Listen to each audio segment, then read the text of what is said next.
Sa taas? Itinanim yata ni Toto yun? Tumubo lang? Malaki pa dito. Nandito naman kami ngayon sa baba. Ito yung mga puno namin ng lungkong. Yan. At ito dinaanan na dati ng baha. Pero nakasurvive ito. Puro bato yung nasa ilalim nito. Kaya lang ngayon ay naka-recover na siya. Yan. Oh, masukal na ulit. Ito yung pinano namin dati. Pinahawanan, pinapruningan. At ngayon na-pruning na. Yan. Marami ng sumisibol na maliliit pa lang. Pero kita na. Ayan sila. Ito. Yan, mga yan. Oh. Ayan, sinasabi nilang katang. Yung mata ng katang. Yung katang na sinasabi ay yung maliliit na crab. Ayan oh. Yan. Yan, mga yan. Puro longkong ito. Hanggang sa taas na. Hanggang doon sa taas na. So, siguro mga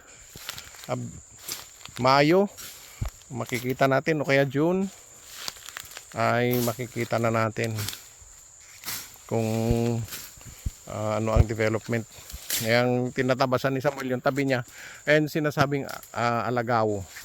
Ito ay pinanghahalo sa yung pagi o kaya sa isda. Pinanghahalo ito kasi mabango siya. At saka masarap. Yung itong talbos, ito yung kinukuha. Yan. Yung mga kinukuhan. Ayun, alagaw ang tawag dito. So, mahalaga ito para sa mga restaurant. Dahil ito yung ginagawa nilang pabango. Yung ingredients.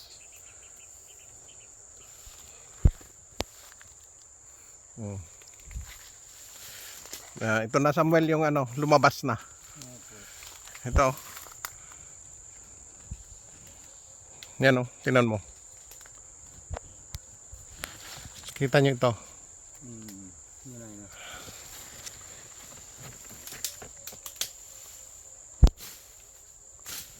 Yan. Nauna na siyang lumabas. Ganyan ang mangyayari. Siguro mga ilang panahon pa. Mayo, June, yan, labasan na. O ngayon, ito naman yung ampalaya. Yung bunga ng ampalaya. Naligaw. Pero masarap yun, Sandali lang. Sige, pitasin mo Samuel. Kunin mo na yung tangkay niya. At halo natin sa ulam. Masarap yan sa manok. Tinola. Ayun, nag-germinate na yung bunga. Ipakita mo nga yung bunga niya kung Ayan, tingnan nyo ang kulay ha. Ayan, tingnan mo na. Yung hindi pa nakakakita ng bunga ng ampalayang ligaw, pagka yan nahinog, ito, mag-germinate. Ayan, nawala na yung mga buto niya. At ayan ay sisibol ulit. Di ba? Kaya ito simpleng buhay dito sa ito bunga. Ayan. Saan pa? Yung isa. Meron pa ko nakita isa. Ayun ito pa hinog na. Ganyan. So siya na, ganyan na siya. Ayan si Samuel kumukuha. Ayan magdala ka ng hinog. May tanim natin doon sa taas. Yun, sandali. Mayroon dyan din may bunga. May may buto. May pakita mo dito. Di ba ang ganda Yan, yung buto yan. Itong mga kulay pula yan yung buto. Buto yan. So ito yung natatagpuan dito sa Halcon Goat Farm. Ito na yung mga lungkungan namin. At kaya lang talagang masukal na naman dahil sa ulan. Talagang ganyan dito. Pero kung nakita ninyo, yung ang kapal. Ang palaya, lahat to ang palaya. Sarap sa munggo ito, Samuel. Masarap sa munggo. Dami. Puro ampalaya. May bulaklak pa ng ampalaya dyan. Yung mga kulay dilaw. Ampalaya yan. Bulaklak. Sa itlog lalo na. Sarap sa itlog ito.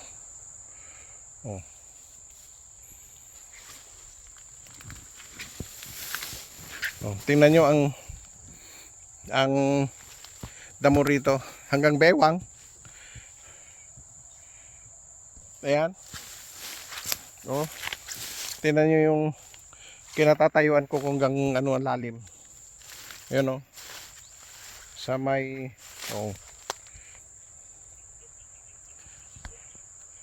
pero bakit hindi kami natatakot dito kaya? Hindi kami natatakot na lumusong dito sa masukal na to.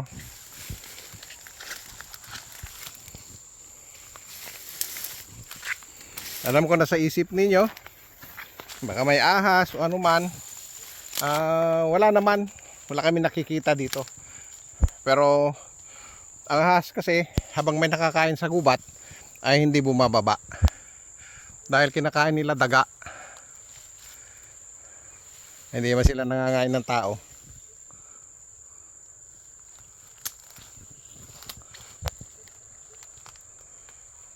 Na-proning na ang aming lansones. Ito yung mga inuna namin pre-nuning noon, kaya ganito na ang itsura. So nakapaglaglag na ba ng dahon ito? Yung iba hindi pa nalalaglag yung dahon. Kaya yung mga nakikita ninyong dilaw na dahon, yun malalaglag pa lang. Yung iba nakapagpalit na, so naghihintay na lang yan na mamulaklak.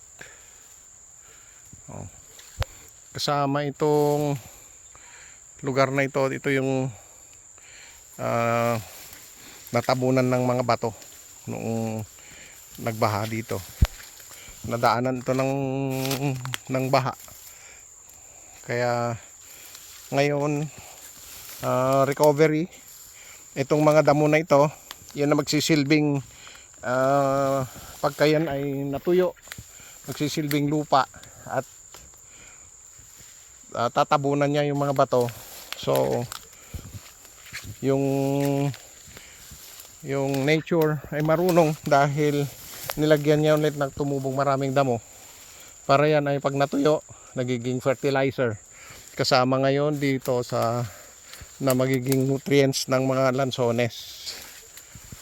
Yan. Mahaba na, Samuel, yung iba. Yun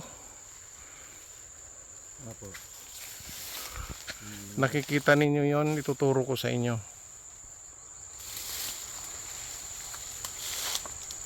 Sana makita ninyo.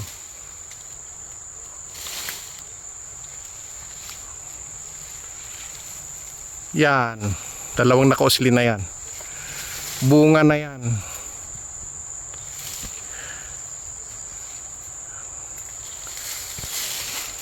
Yan.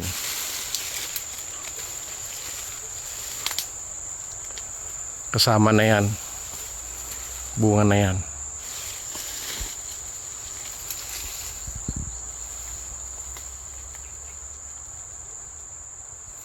So may mga ilan na silang lumalabas.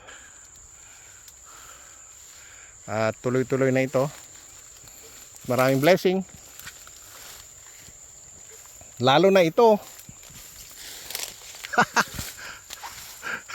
Samuel.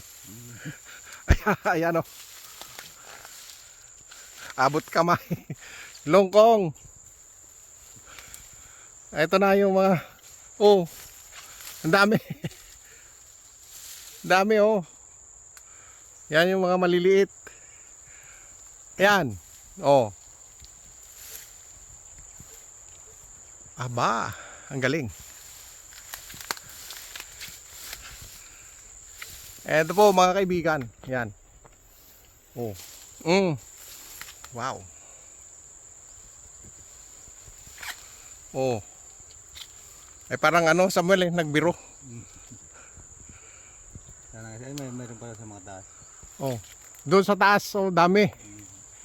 Hindi lang ninyo makikita pa kasi maliliit pa. Kaya pinakikita ko lang yung mga nandito sa baba. Ito. Wow.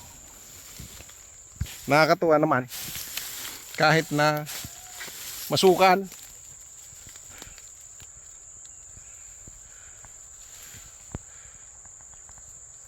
Ito siya.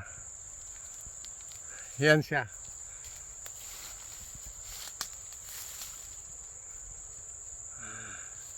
Yan. Kaya iba-iba.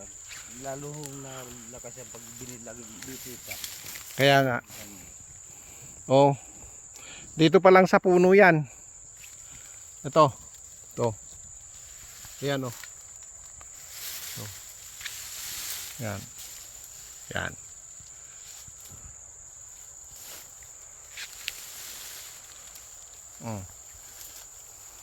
So, ano ngayon? April, May, June, July, September, August, harvest time ito. Itong mga lungkong.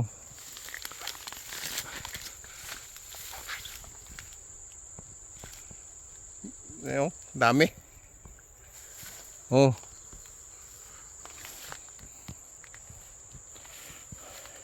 Isa pa lang ito.